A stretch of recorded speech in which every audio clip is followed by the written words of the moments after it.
I'll be back. And you will know my name is the Lord. I'm walking here. I'm walking here. I'm sorry, Dave. I'm afraid I can't do that. Groovy. I want to see an ultimate version of Doctor Strange who just hosted a bad TV show, like fucking Vincent Van Gogh or Peter Vincent. To be fair, we only saw Doctor Strange's son as the ultimate version, so the ultimate Doctor Strange Senior could have been that. True. Yeah, could you imagine Cumberbatch playing Vincent Price in a later film? I want to see Cumberbatch attempt to do that voice. With Arthur Darvill as Peter Cushing. Now that makes sense. And David Tennant as aging actor David Tennant. I was in things once. No, you weren't. I love the idea of the league of fucking sci-fi actors who couldn't get work for some reason, and just David Tennant plays himself in modern time. Just an old man makeup. Just smearing himself in purple makeup. You can bring me back, right? I did it once. So anyway, Doctor Strange. Yes. Jonathan Pangborn. Ah, Benjamin Bratt. The perfect use of Benjamin Bratt. Cripple him immediately. And then have him play basketball. That thing that he shares in common with his Catwoman character. There's a through line. I think Is that like just the only way you can film Benjamin Bratt is just meet him at the court where he plays hoop daily? That dude is married to the chick who played Katana in the Mortal Kombat films. Benjamin Bratt still just... It disturbs me that he works. Hey, he was the cleaner. Even look at his performance in one scene in Doctor Strange. It's like he's the less interesting Lou Diamond Phillips. Like, he's got that same style of acting. I've always wanted him and Lou Diamond Phillips to be in a movie as father and son. Or like brothers or something. No, they're brothers. Their dad is Jimmy Smits. He's disappointed in them. I think about it. Fucking Benjamin Bratt is the evil Jimmy Smits, isn't he?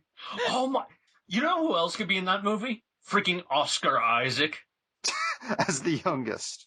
Now, he's the lost son who's come to find them because of some kind of mystical journey, because this is a sci-fi film now. Is this a sequel to Doctor Strange? Yes. So Oscar Isaac, has to put in a masterful... he has to underact masterfully, and he does. Exactly. Oscar Isaac has to go in there and match the performances of Lou Diamond Phillips and Benjamin Bratt. Along with Jimmy Smits, who just doesn't have time for any of this. And there's an after-credit scene of Baron Mordo raising up his hand sinisterly and saying, "Too many Latino-American character actors." And then La Bamba plays in its entirety. Hey, welcome to Box Office Pulp, everybody. I'm Mike. I'm MD. And I am James. And we're here to talk about Splash. Oh, boy. Wasn't Tom Hanks great in that movie? I'm just saying, Channing Tatum has a lot to live up to. Oh yeah, that joke actually, using Splash actually has two connotations now. Should go with mannequin. I've never actually seen Splash, by the way. I'm just imagining a gender-swapped mannequin. Oh, God! With Benjamin Bratt. Question. I'm alive now. Can Benjamin Bratt play both characters? He can play the mannequin. Wait, is that the movie we were talking about? Benjamin Bratt brings Lou Diamond Phillips to life? It's a mannequin of himself. I say, Benjamin Bratt talking about expanding his mind, dead seriously, is the funniest thing Benjamin Bratt dressed ever. Like that, with his basketball. As if he's not in his late 60s. And his giant beard. I just love how Marvel's thing is just filling every single bit part with a recognizable actor, and eventually they zeroed in on Benjamin Bratt for this character. I like how we've had discussions of getting mad at Marvel for wasting really good actors on one-scene roles. Notice how we haven't brought that up for Benjamin Bratt. What we're talking about, in case anyone was unclear, because all we've been talking about is Benjamin Bratton's Splash so far, is Marvel's Doctor Strange, which was released a month ago. But we're talking about now because, holy crap, we just came back from the Dark Dimension, and that was a really good movie. I'm sorry, I'm really in love with the idea that we vacation in the Dark Dimension. With We just comic hang book around- Dormammu. We just hang around on one of those interconnected spheres. Whoa! So those just look like Dormammu's testicles, right? Yeah. Oh, that tickles Strange. Oh. Oh, you're making the lines appear on my face. Dormammu, I'm here to check your prostate. He finds out he has testicular dimension cancer, and the only way to stop it is fusing his balls with Mads Mikkelsen. I always knew this time would come. So out of Mads Mikkelsen's face, you start to see just flappy skin developing where his eyes used to be. Man, I love David Cronenberg's Doctor Strange. The Eye of Agamotto appears on Strange's chest. No! Long live the new magic. His hands are just giant tumors that never stop growing. That's why he has to go to the Tibet. The Ancient One has to stop them from becoming 80s monsters. Teach me. He's talking to a giant writhing vagina. So yeah, Doctor Strange, the actual movie which actually exists as released by Marvel. We're actually here to discuss that and not David Cronenberg's fleshy Doctor Strange. And Or Splash, or we can talk about Splash. that movie that honestly the three of us are going to pitch to Hollywood like right after we get off of here. And what else is Jimmy Smits doing? Burning alive on the flaming embers of Alderaan. So Doctor Strange, Cody's not even here. Should we explain no, fuck it. Cody's not here. No, well, look, Cody was banished from the podcast. Temporarily, he'll be back, but still, he was banished from the podcast because he opened the sacred text of iTunes, and he pulled out the one page that would make Box Office Pulp the most popular podcast on the internet. He is currently battling Tilda Swinton for podcast supremacy somewhere over New York. I don't know where. I mean, you joke, but I don't know how feed works. I wasn't joking. I actually do fully believe all of that. So let's go down the line. MB, because you're here. That's my only qualification. What did you think of Doctor Strange? Out of all the Marvel characters that exist, Doctor Strange has, for a very long time, been the one I've been the least interested in. Just because I've never really been able to kind of connect with the character on any sort of level. Just based on the fact that I'm not really into magic. Until I read Doctor Strange The Oath by Brian K. Vaughan, because that was what was being referenced in production to this movie. And I really liked that story. But I still never really had that much of a connection to Strange as a character because I read the comics and I was just like, I want to get into this character, but I'm not really finding anything beyond The Oath to get me in there. All of that said, this movie actually managed to get me on Strange's side for probably the first time. Like, this movie embodies everything that I like about Doctor Strange, condenses it into a movie, and then just says, okay, just follow this version. Because this version just has none of the chuffa. None of the chuffa that follows Doctor Strange around in the comic books where he's this convoluted, like, he knows all of these spells and can do anything and has all these, like, weird words and references to things that you're not meant to understand because you're a mere mortal. His eye patch. Like, Doctor Strange in this movie, because he's in an origin movie, allows to be a character that you follow this stuff along with, and even in the Strange origin stories from the comics, it's mostly just told in flashbacks and non-linear flashbacks. So I was really surprised and, like, really appreciative of the fact that this is a flat-out origin story, but also an origin story for the mystical side of Marvel for the first time. I mean, Thor wasn't really that great of an intro considering they tried to pass it off as aliens. That wasn't magic. They just had laser beams. So, with the mystical side of this being at forefront and Doctor Strange being kind of considered, you know, a focal character for this larger sect and this group that has to ward off mystical enemies to the world where the Avengers can't intervene. Like, everything about the setup in this movie is just fantastic. And I went away from this just thinking, like, wow, that I may have actually liked that more than Guardians of the Galaxy. Because, like, Guardians is great, and I love it, but it's an ensemble movie. This is a solo-focused movie that has all the fun, I think, of Guardians, with all of the weirdness of Guardians as well. And it has its own tone, too. Well, you hit on something that's been the greatest millstone around the neck of the character since his inception. And that's the fact that Doctor Strange, as he's been presented for most of the character's history, is a character that works infinitely better as a guest star than he ever really has as a solo character. Yeah, he's always been the character who's shown up to help out Spider-Man or Daredevil or the Fantastic Four or something. Like, he's always the go-to consultant of the Marvel Universe, but not really a guy that you key in on for his own personal journey.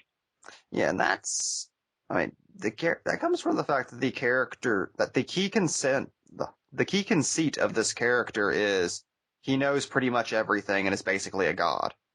Which is unavoidable because of the nature of the character, and I understand that, but even though he's called the Sorcerer Supreme, he's a little bit too supreme. That's one of the great things about the recent Aaron run, is just how Aaron was able to take him just a few notches back and kind of dial him back to earth and kind of reframe him as a living, breathing dude who just throws on a hoodie and walks around New York sometimes. And this movie manages to do that spectacularly. That was something I was always unsure about in the production of this movie, with it being an origin story, because I was never that convinced that Doctor Strange's origin, A, would be interesting at all, and B, if that character would still work watching him become Doctor Strange when the destination is all you really care about. And thankfully, I was proven spectacularly wrong in that regard.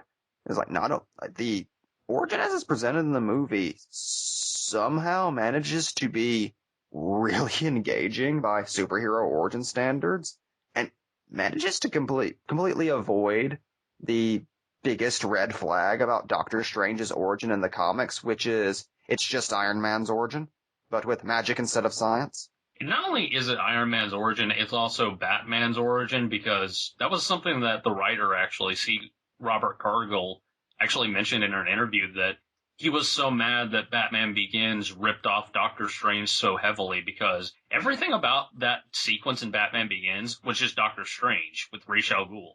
Very much so. And with Doctor Strange, you kind of get all the same beats. Like, he is a cruel, arrogant rich man with a mustache who uses his genius for gain until he's humbled by a horrible, crippling accident, and then becomes a superhero for various reasons. And one of the biggest problems with that is that Doctor Strange and Iron Man, beyond their origins even, have always been comparable, because it's always been this kind of unsaid thing that in the Marvel Universe, like, way back when Tony would have, like, big parties and lavish, like, drinking competitions with other billionaires, Doctor Strange, as a neurosurgeon, would be on the other side of the room doing the exact same thing, and nobody would really put two and two together. But it was always just that weird thing that nobody put together, even though it's there. It's right there. It's the thing that's really, like, even the current comic books still have the problem of, how do you discern the two? They're mustache buddies. Yeah, pretty much. But I'm surprised at how the movie was able to, like, as you said, cut out so much of the chuffa with Doctor Strange and his origin, because I was shocked that Doctor Strange is crippled, 7 minutes into this movie. Oh yeah, it doesn't waste any time, and that's what I loved about it too, is that the doctor portion of it is established just enough to where you understand, okay, he is a doctor, and then they just take that away from him. It's like, oh, so we don't have to spend 30 minutes or 40 minutes like we did with Tony Stark. Actually, I was rewatching the first Iron Man, and Iron Man puts on his first, Mark III armor an hour and 15 minutes into the movie. Doctor Strange becomes Doctor Strange so much quicker, and by that point, that's when it becomes a movie about the magical arts and the supernatural and all the stuff that Marvel can never get into before then. And speaking of just things from Doctor Strange's origin, they were able to kind of iron out.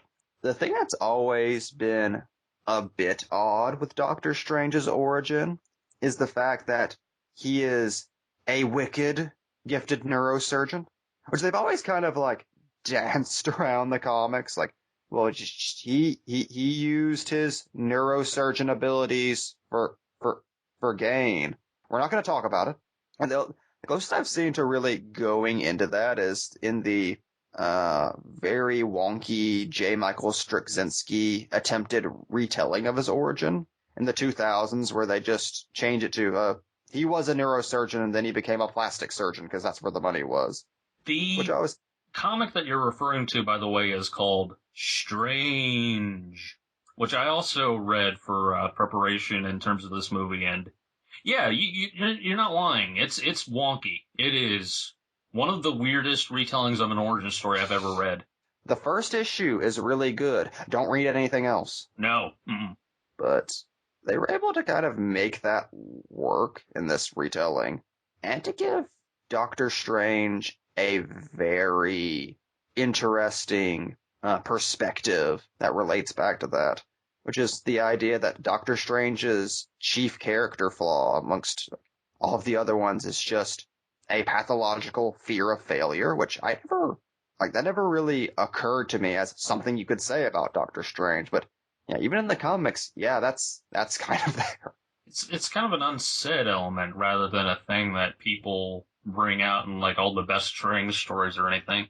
It's just kind of, people equate the ego thing more into his origin, which is why he gets mistaken with Tony Stark so much. Well, it's just such a interesting idea. The idea that his big failing is that he's so gifted he could help anybody, but he only chooses to help a select few because he's terrified of the day that he's not good enough. There's a surprising psychological depth to that really took me by surprise. Yeah. And you've been fairly silent on it so far, Mike. What did you think of Marvel's Doctor Strange? I haven't seen it. Could you imagine? Keep talking. You just invited us on for your own personal amusement. I mean, I am filling in for Cody, and Cody would do something like that. Guys, tell me about Doctor Strange. Save me my $8.95. This is an impromptu Tales from the Bop. Bop, bop, bop, bop. I accidentally watched the 70s version. That was a horrible mistake. That would be a Tales from the Bop. Oh, I could do one. I watched it for preparation for this. I don't recommend doing that. Let's do it right now. No. A lot of walking into rooms. So I really, really very much like Doctor Strange, but I also found myself quite disappointed in it. I actually ended up rewatching it earlier today in preparation for this episode, and I found much less problems the second time around than I did the first time watching it. Or maybe the problems I actually do have with the film became a bit more clear to me. I pretty much agree with everything you guys are saying. My issues with the film fall more into structure, which I find affects Strange's character arc himself. And that I feel like the movies had a lot of air removed from it that I think it kind of desperately needed. It's too a short Marvel movie. Like, that shocked me. Rewatching it today without credits, it's only an hour and 48 minutes long. That is way too short. I mean, not that it needs to be like 2.5 hours, but a solid 2 without credits, I think is a pretty decent runtime.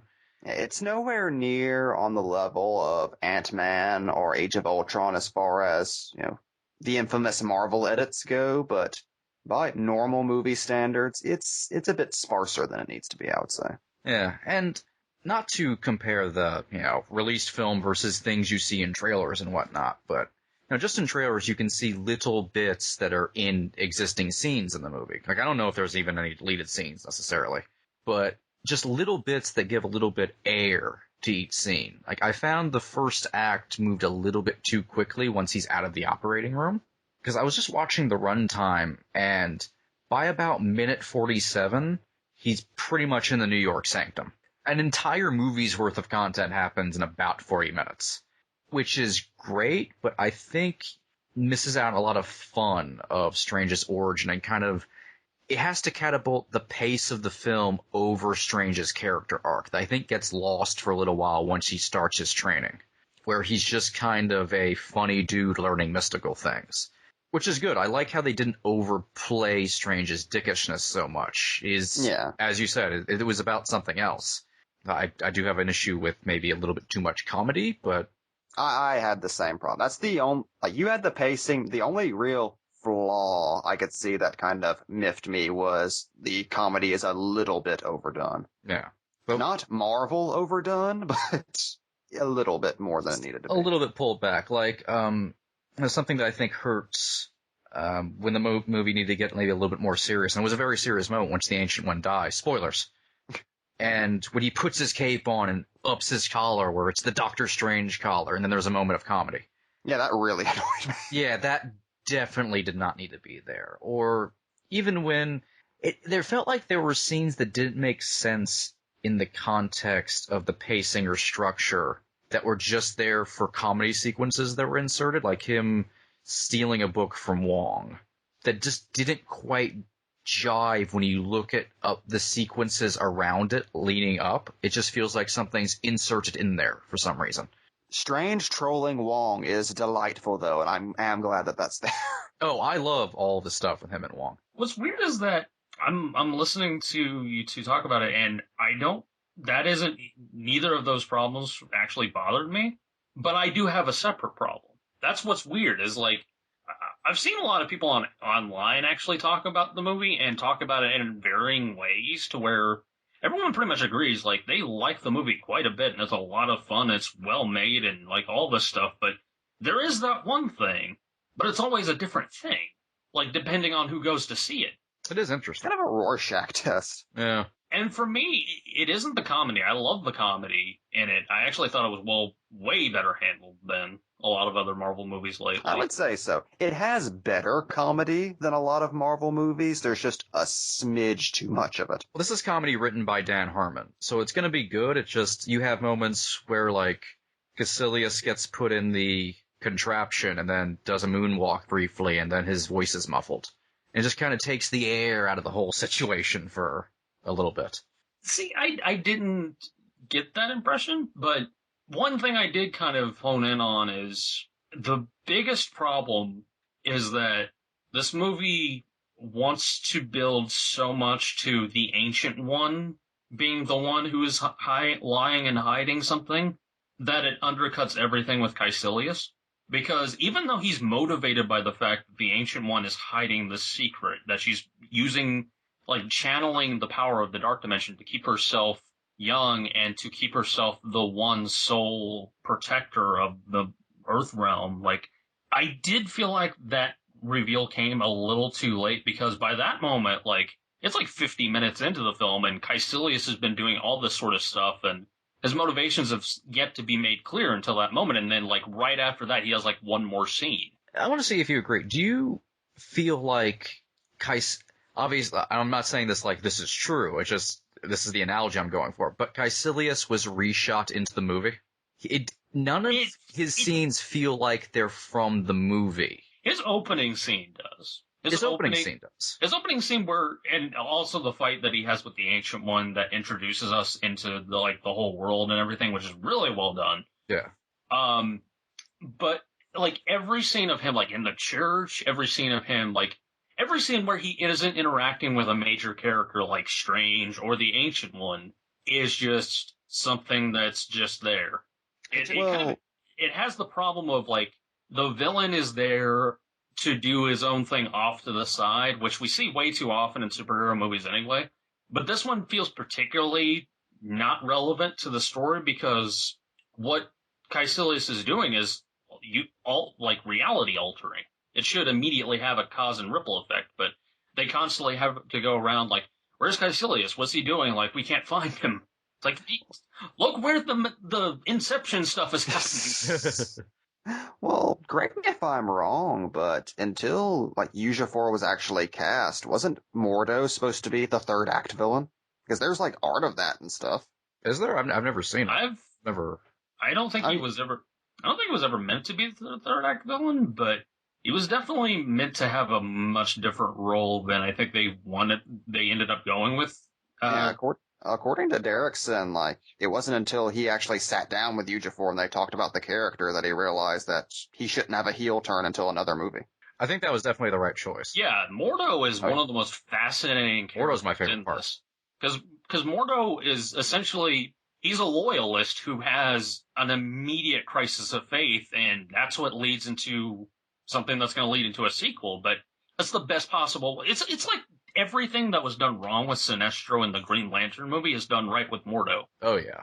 Yeah, like, Mordo is... It's kind of a cliche to say things like this, but I would just watch the Mordo movie. Same. Mordo's captivating, and that performance is incredible. Oh, I mean, the fact that they got a level of actor that close after his Oscar win, and it didn't turn into a Mickey Rourke situation where he's just bitter and obviously not putting that much effort into the role. Baron Mordo just is pretty much there to be the one that Strange is trying to be for most of the movie, but actually succeeds when he goes about it in his own way, because he shows a very strict, like, okay, this is the Ancient One's teachings, this is everything that we're supposed to do in a situation like this. And because Doctor Strange is like, that's stupid, let's do it this way, that's why he's the Sorcerer Supreme. That's why he's the clear choice, because he's the one that outthinks the Ancient One. He's the one that outthinks this outdated mentality of, I have to channel the dark dimension energies to protect the Earth and do things a certain way, and nobody will question me. Like, it has a lot of parallels with religious fanaticism.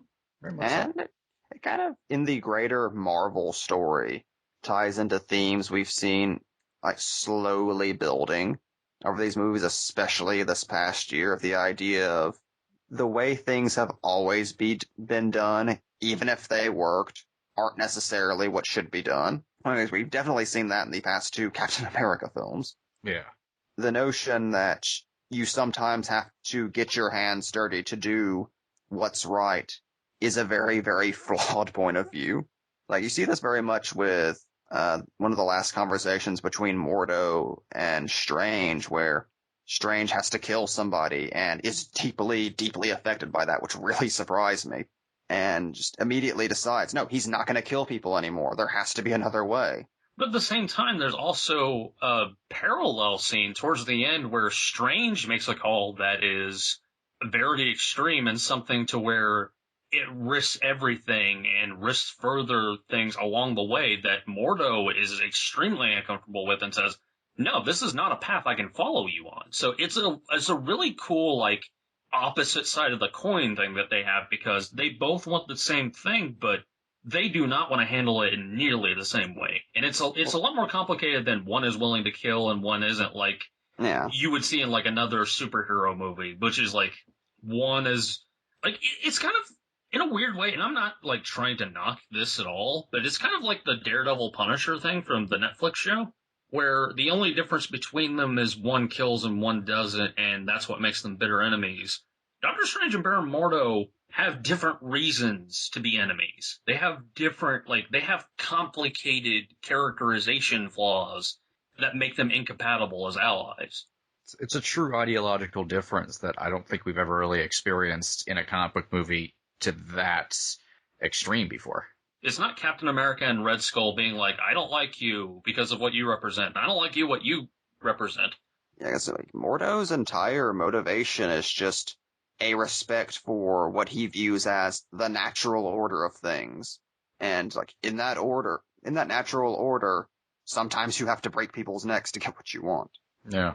And Doctor Strange just going completely off script and out of the box on that is so fucking offensive to him, which I just, as much as I feel like the third act needed a little bit more in the action department just before the Dormammu confrontation, my favorite thing about this movie is the fact that instead of ending in a slugfest, Doctor Strange's his way out of the situation. Oh, the actual freaking confrontation that he and Dormammu have is one of the most inventive things I've ever seen in A, a Marvel movie, and B, a superhero movie. Maybe even C, a blockbuster. It's probably my favorite thing in the movie.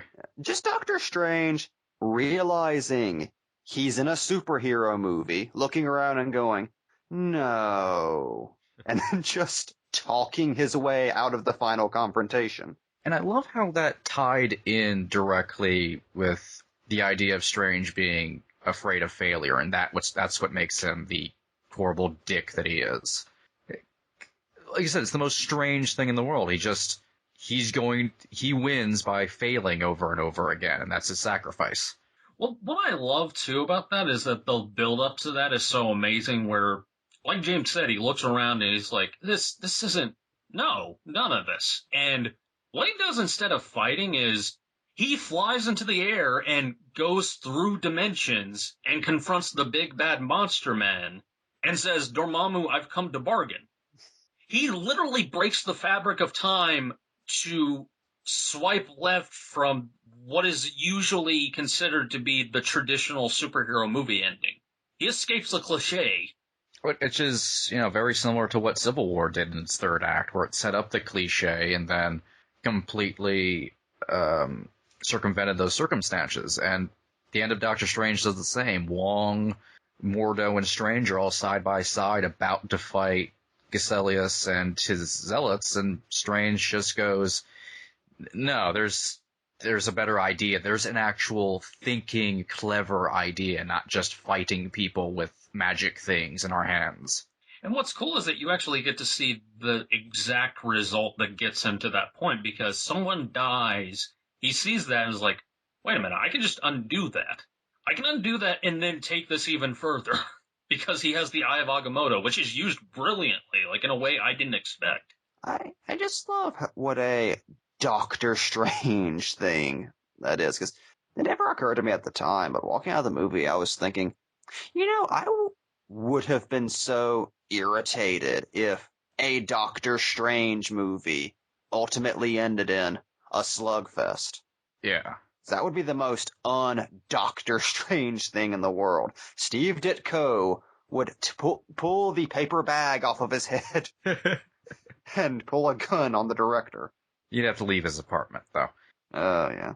Because Doctor Strange, he's a mystical traveler through different worlds, and an adventurer, a gatekeeper.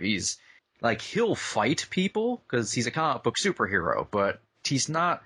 it's like whenever the Fantastic Four mischaracterize as superheroes who just fight villains.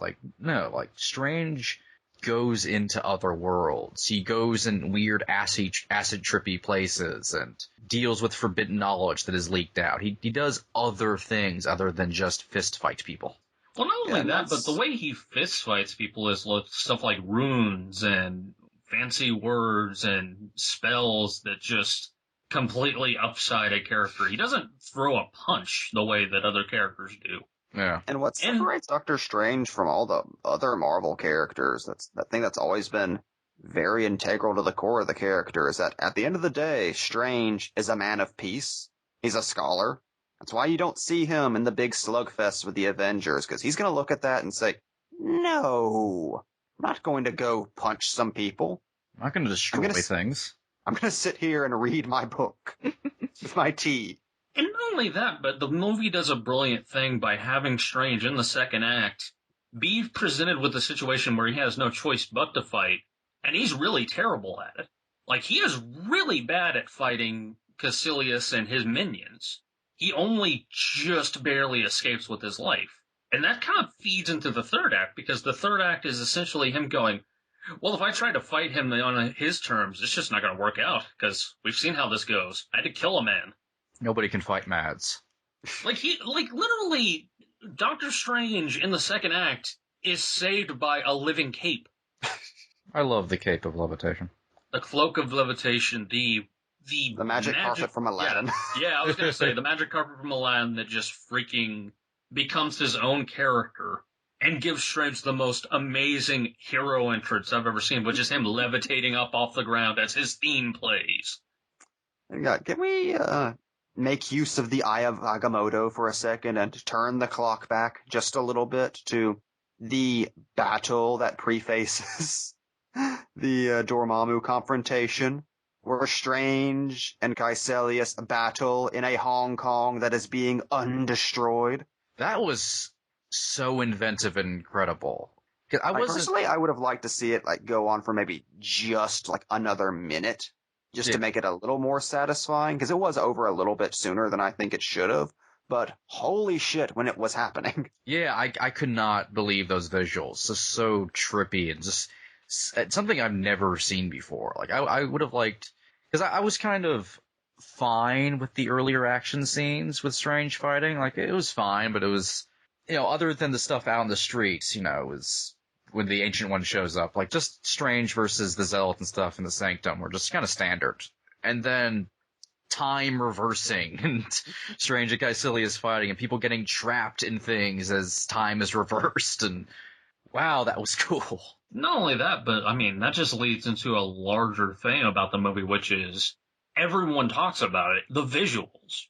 The visuals in this movie. The first time Strange is taught to expand his mind, in quotes, and just is the greatest scene in comic book history. Yeah, is thrown through time and space itself, thrown through the pocket dimensions that make up for the universe, and sees multiple versions of himself and has to fly through the air, and you see all these vivid colors, and Steve Ditko's head.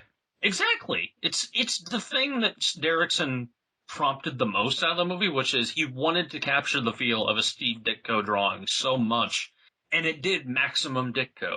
The moment you first see the weird interconnected spheres that represent magic to Steve Ditko, the glory of that, wow, they are going full Doctor Strange. I would have liked to have seen more of that here and there, throughout his training and whatnot, just to keep the really trippy stuff kind of as a thread throughout the movie.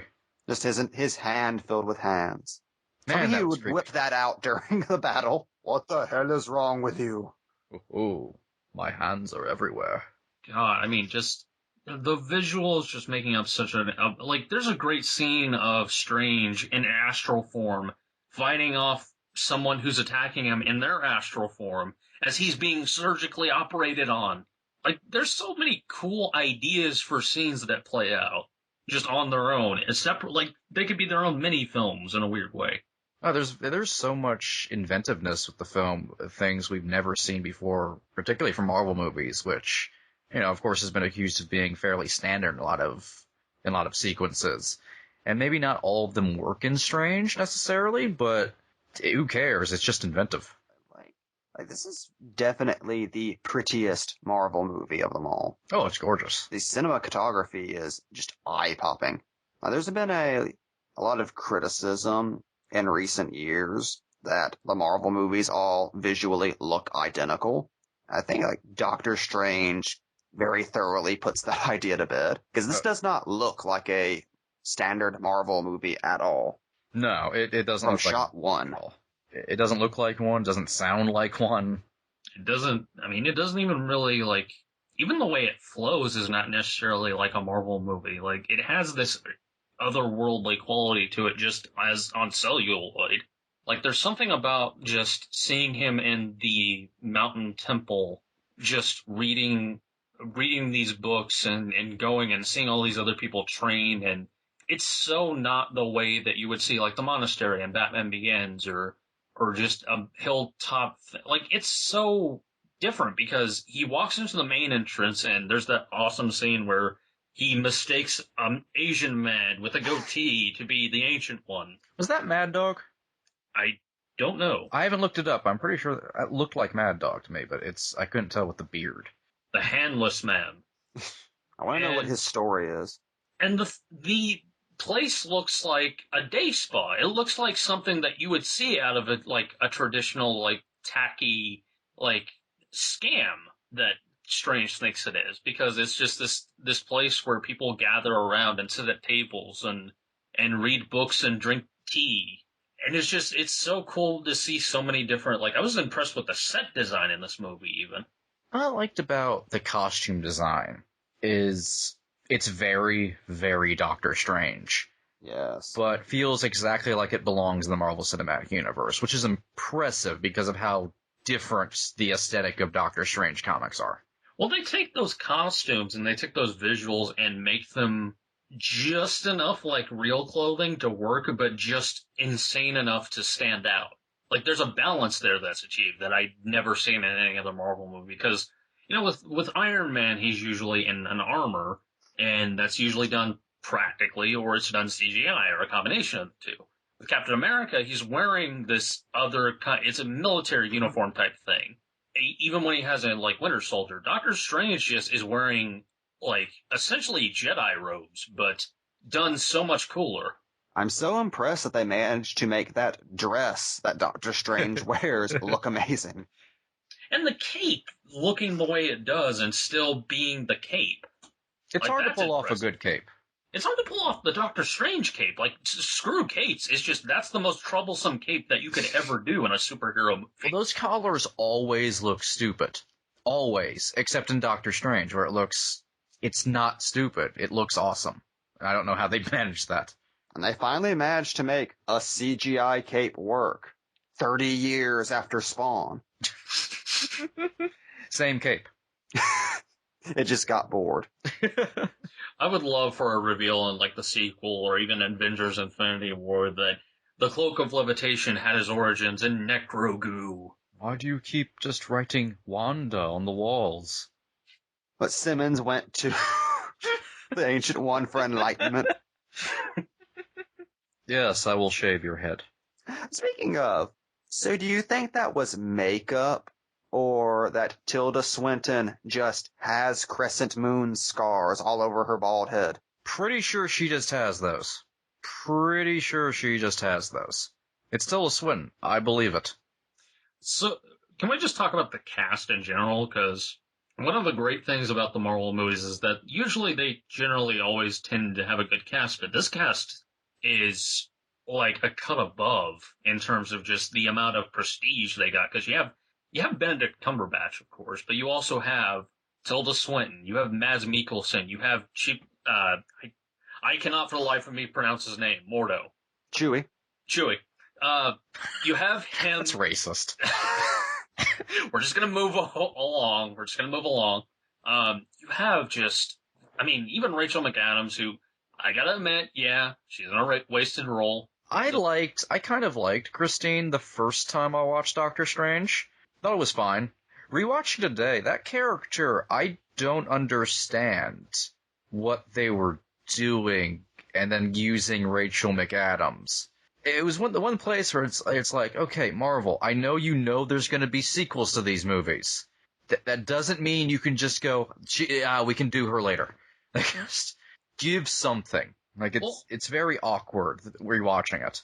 I will say, like, the one good thing about Christine that pleasantly surprised me is that there's no point do they get together.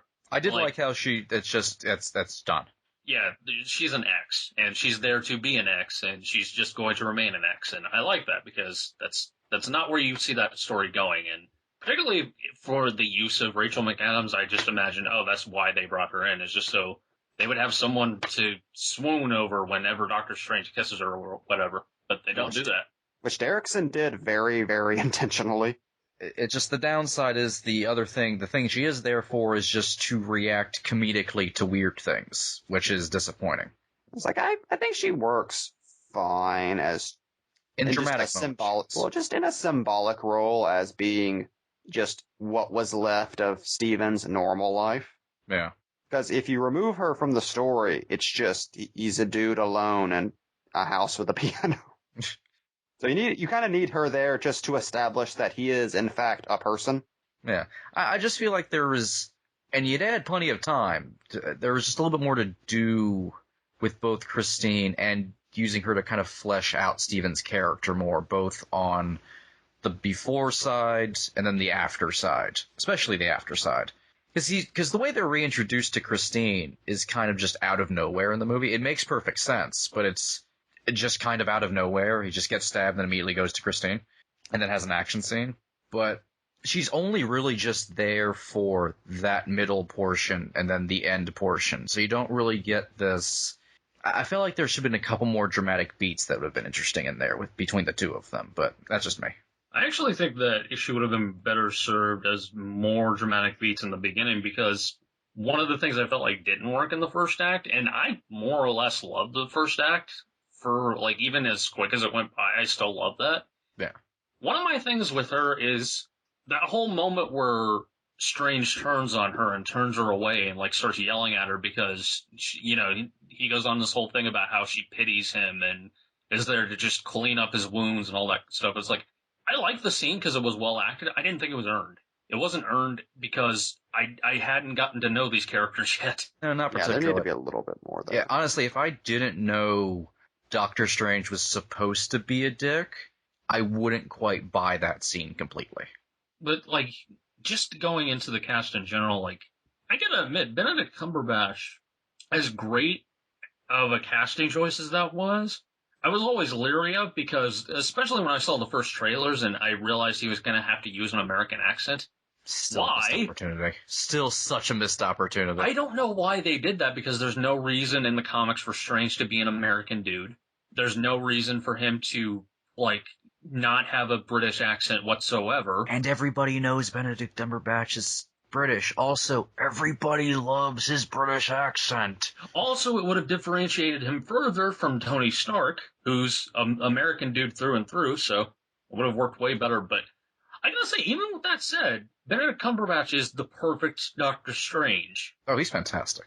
He manages to bring so much depth to a role that could have easily been so one-note and one-dimensional, which is one of my biggest problems with the Doctor Strange comics, is that if you write him the wrong way, he can just be a blank slate of a character. You can be just a piece of wood who can do magic tricks. He's It's there a magical Wikipedia article. Pretty much. He's there to be stern and say magic stuff, and that's about it. And occasionally call on his servant. We don't talk about that. Speaking of which, the version of Wong, played by Benedict Wong, Can Wong The get a Asian spinoff? Benedict Cumberbatch. Can just, Wong get a spinoff, please, though? yeah, the fact that they made this dude, who is traditionally just, he's a helper, or he's an Alfred. He's there to give him tea, or he's there to patch him up. Be a racist stereotype. This version is not only a warrior, he's a warrior librarian. Who And has he is no having time. Yes. Mr. Strange's white bullshit. That's the thing you and I talked about, James, is that Wong's sole purpose is to call out Doctor Strange for being white. And that's so cool because it works. That's And right. to reinforce the fact that Doctor Strange is not funny. I know. His most essential characteristic. I did like the way they wrote him trying to be funny was exactly how a dick trying to be funny actually acts, Yes. which was really well done. It's like, I like that none of Doctor Strange's jokes land at all because Doctor Strange isn't funny. So he just gives it up and becomes stern Doctor Strange. And Wong is there to not only do that, but he has one of the best musically tinted scenes I've ever seen in a movie. One of the best punchlines I've ever seen to a Marvel movie, which is, Wong loves him some Beyonce. I like that he had earbuds. Well, they have Wi-Fi.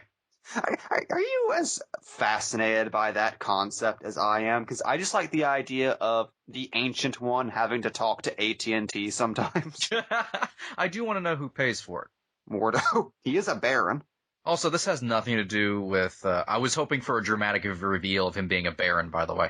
This has nothing to do with what we're talking about, but this is the staff of the Living Tribunal. The greatest line ever uttered. I laughed my ass off in the theater. Just think, at one point, Benedict Cumberbatch will speak with those who serve the one who serves above in shadow. By the hoary hosts of Hogoth. I am so very excited for the problems I have with the movie aside. I'm so excited for Doctor Strange 2 just because it can hit the ground running with magic shit. I know. And that goes into something that was a pleasant surprise, which is their portrayal of Doctor Strange as a sorcerer. is I love how they subvert essentially the Ant-Man trope. I'm gonna go ahead and call it a trope, despite the fact that movie came out last year. But just the idea, the expected thing of, oh, Strange is going to be really bad at magic, and it's going to take him until the end of the movie to start to become a sorcerer. It's like, no, Strange is an amazing sorcerer, and is the greatest student the Ancient One has ever had.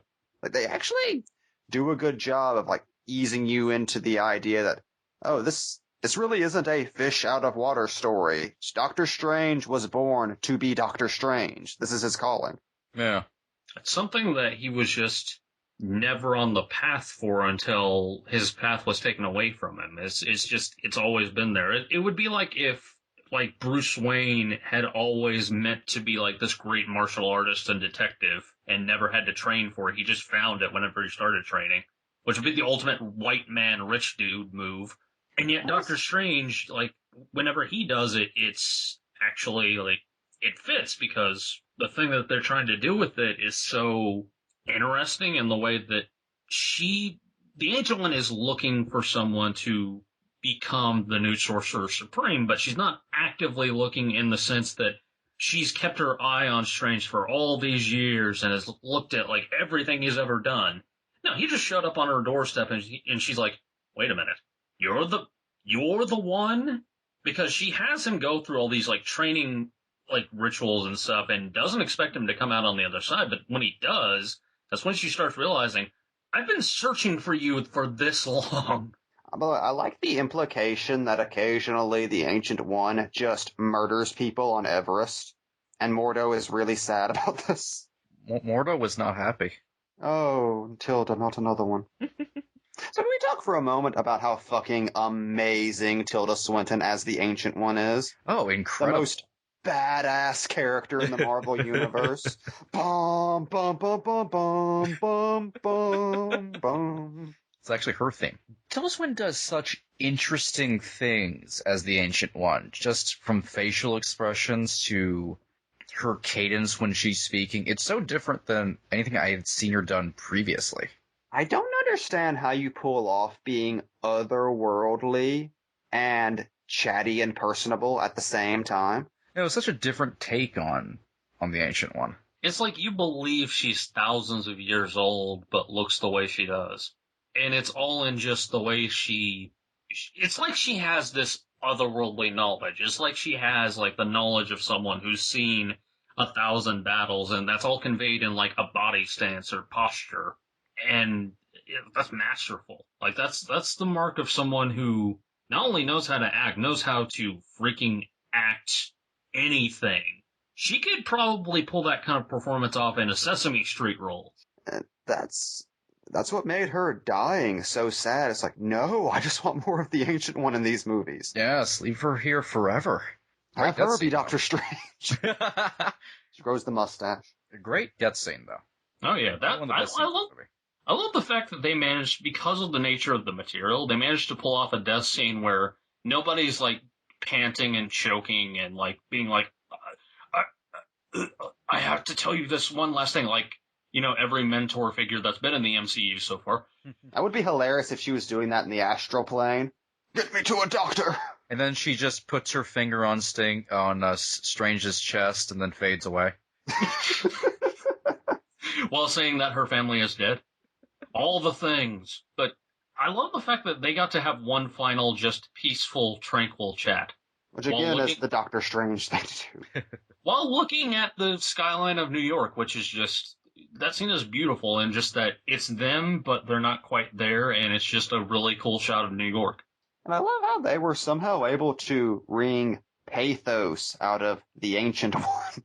That character is usually just there. Let's face it, more of a stereotype than even Wong. Yes, I was fascinating reading earlier Derrickson's reasoning for the casting of the Ancient One as White, which I never really looked into before, because I'd always assumed he just wanted Tilda Swinton. But he basically said he ran down the entire list. Like, if I make him comic book Ancient One, that's kind of a racist stereotype, because he's just the old Chinese man teaching the white man how to be a Chinese man, but it's better because he's white. And then if I make the Ancient One an old Asian lady, then oh, it's the Dragon Lady trope. Then if I make her a young Asian lady, oh, then it's an anime thing. He ultimately decided there was no way he could do anything that wasn't going to be offensive in some way, so he just went with Tilda Swinton. At least still made her Celtic, which was a good way to go. She's technically a Highlander. And what Technically a Highlander. What I love about Tilda Swinton's casting, what I've loved about it from day one, because for me that was one of those no-brainers where it's like, that's genius. I would have never thought of that. Is that the Ancient One as a character is predicated on the fact that the Ancient One can just appear as any form that the Ancient One wishes at any point. That's always been the thing about the Ancient One, is that he, she, it, whatever, can appear as anything. And making it Tilda Swinton and having the advantage of having Tilda Swinton in your movie because of the nature of that character is a genius move, just by itself. And I should say, Derrickson still totally cops to the fact that, yeah, it's kind of bullshit that I whitewashed that character, but I still believe that that's better than having a racist character in this movie. It was a no-win scenario, unfortunately. I still maybe believe that they did overthink it a bit, but, I mean, you can't go wrong with Tilda Swinton, and ultimately, Wong is probably a better representation than the Ancient One, unfortunately, just because even though Ancient One is all-powerful, it still comes down to, you white man, you are going to do a better job than me because you're white. And that's just honestly worse than just Wong not taking any of Strange's shit. Yeah, again, that was ultimately Derrickson's thing. It's just, I didn't want him to take Sorcerer Supreme from an Asian person. I Yeah, wanted to just take it from another white person so nothing was being stolen. it was a better way to go. It sucks that we have to say that, because that stereotype shouldn't exist in the first place, but, you know. That's often a very tricky place you find yourself in with adapting a lot of material from that time period, especially like in the fantasy realm, as you get so much stuff where there's no right way to do something. I mean, look at the Red Martians in Princess of Mars. So we're just gonna cast Lynn Collins and call it even. We're not even opening up this can of worms here. And Syrian Hines. But before we get too close and wrap things up, can we just talk for a moment about the fact that this movie has, for my money, the most beautiful end scene of any superhero movie? Just Doctor Strange putting on his broken watch and staring at his hands in his sanctum. I'm glad you brought this up, because I wanted to bring up that I love how screwed up Strange's hands still are at the end of the movie. I was not expecting that. Even the comics have never really thought to say, what if Strange just never fixed his hands? No, if he just never used the magic for that. He could, but he just chose us no. And just the fucking beautiful symbolism of him just putting on his broken watch. Yeah. That broken thing from his old broken life that he's going to keep with him as a reminder of the man he used to be. So he'll never be that man again. It's beautiful. I love that last shot. And not I only love that, how much, even in the beginning of the movie, how much emphasis is put on his watch collection. The most white man thing in the world.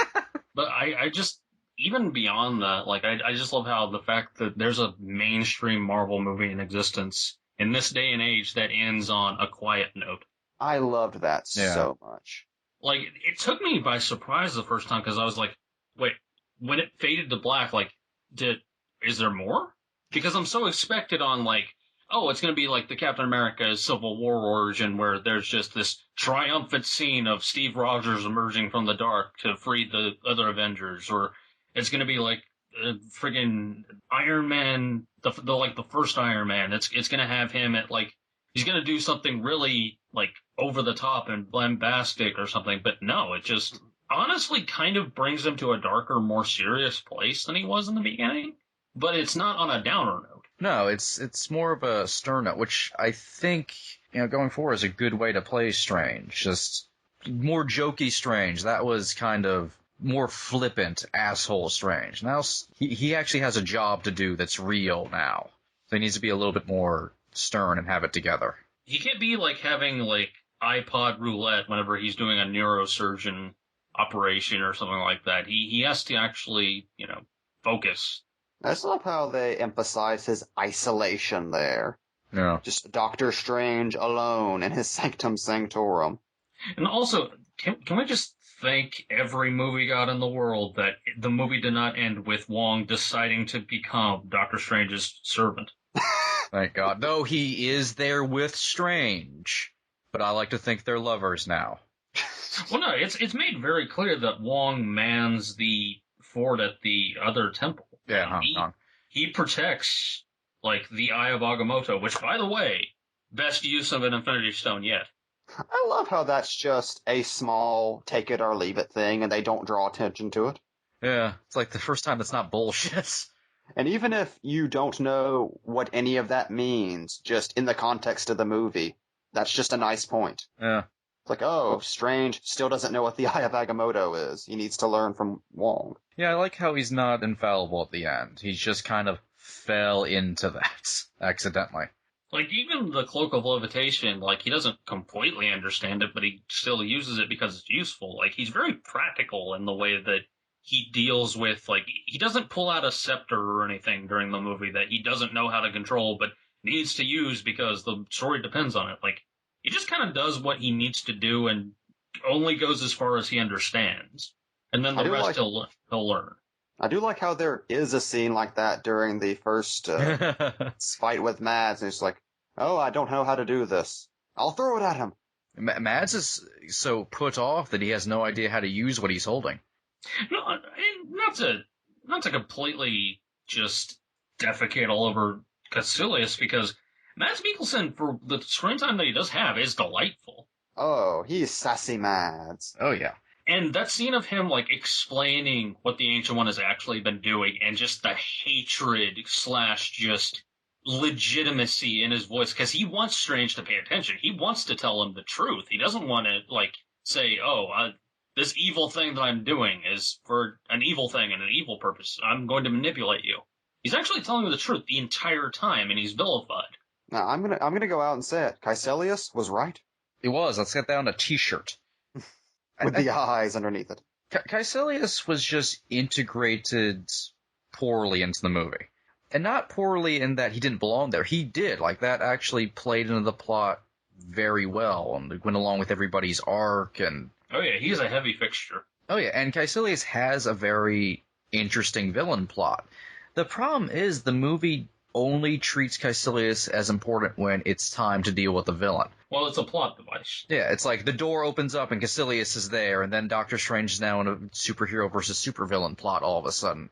And it's very jarring, and even it's like what Caecilius feels, his backstory, and why he's doing what he's doing is told in that training scene with Mordo, where you're not really paying attention to what's being said. There's no...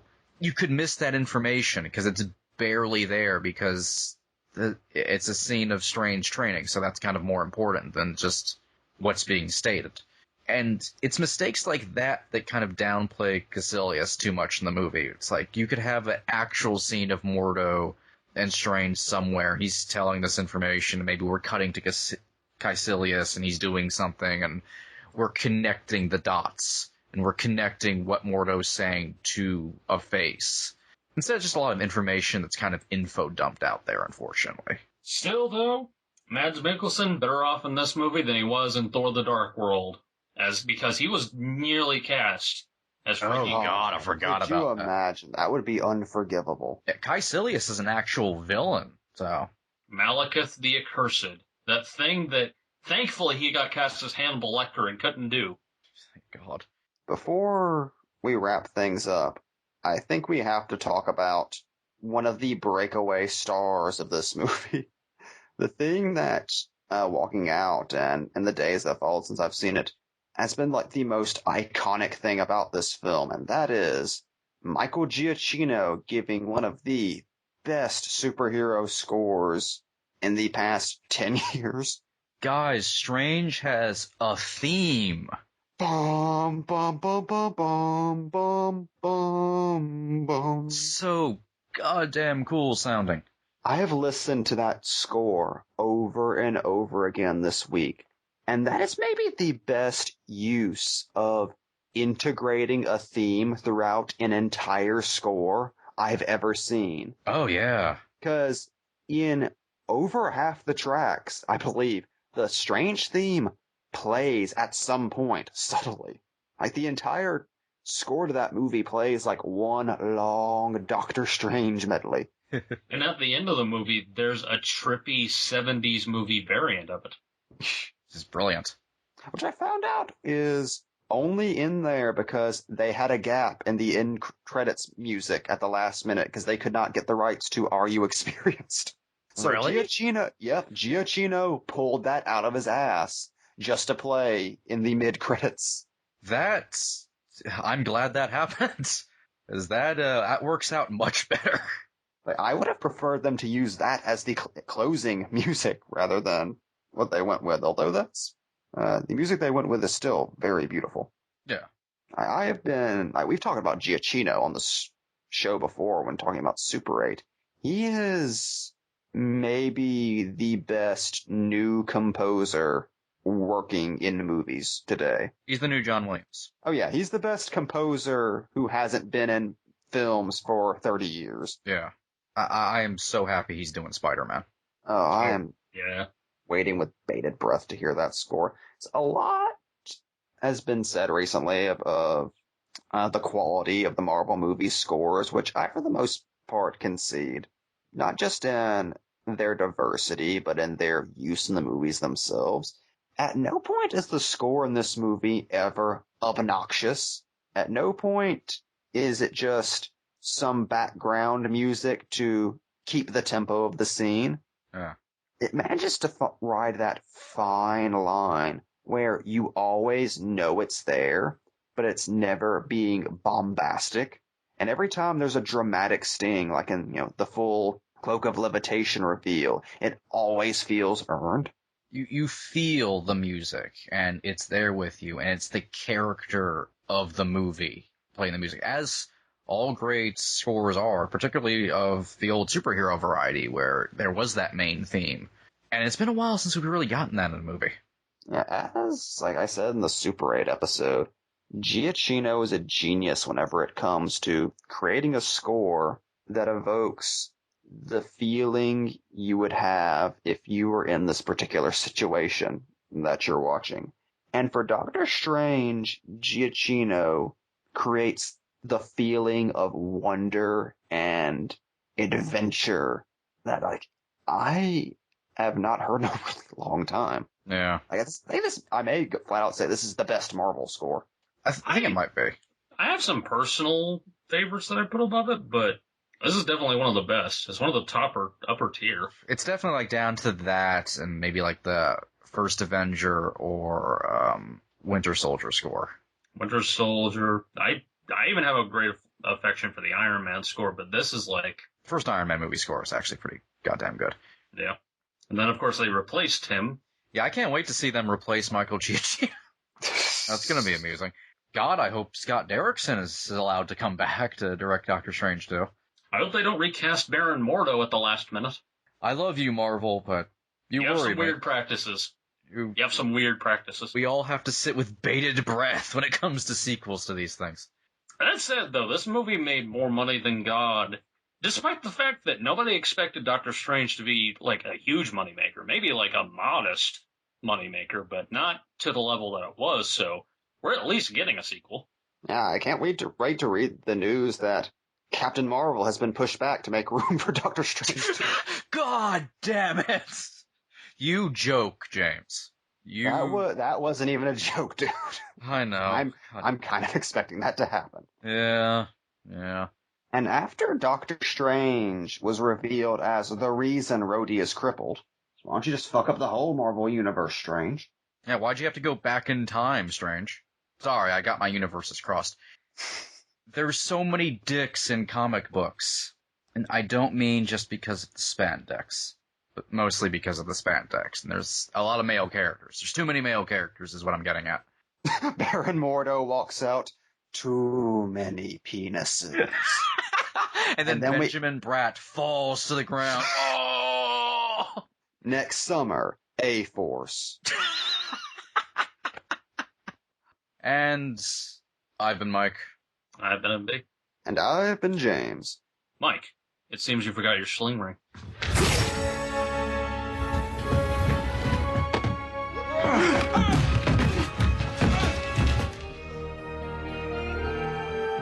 And like that, he's gone.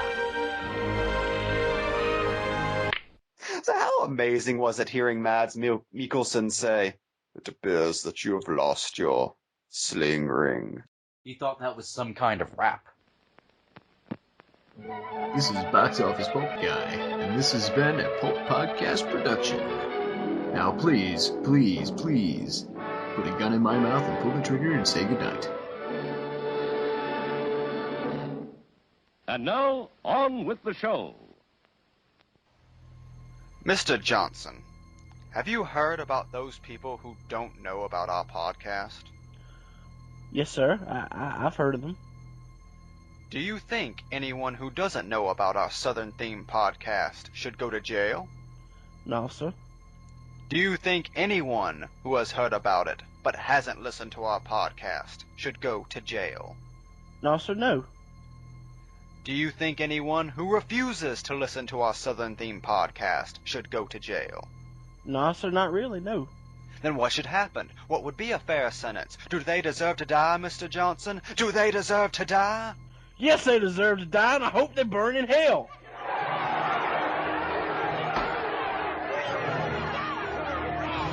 Matt Johnson was found innocent of all charges and resumed hosting his monthly podcast, Below the Bible Belt. There are a lot of issues that plague the comic book community at large that are really never kind of addressed. I think what the three of us really wanted to do was do a show where we explore all of that. And by the very hand of Odin himself, we now have the seed of this podcast. Marvel's Odin. Does DC have an Odin? They must. I don't think so. Let's go with, like, Image Odin. Look, DC has Hercules, so he has to have something. Who doesn't have Hercules? Spawn? He has Angela, who's, like, Lady Hercules. Yeah, she is kind of Hercules-like.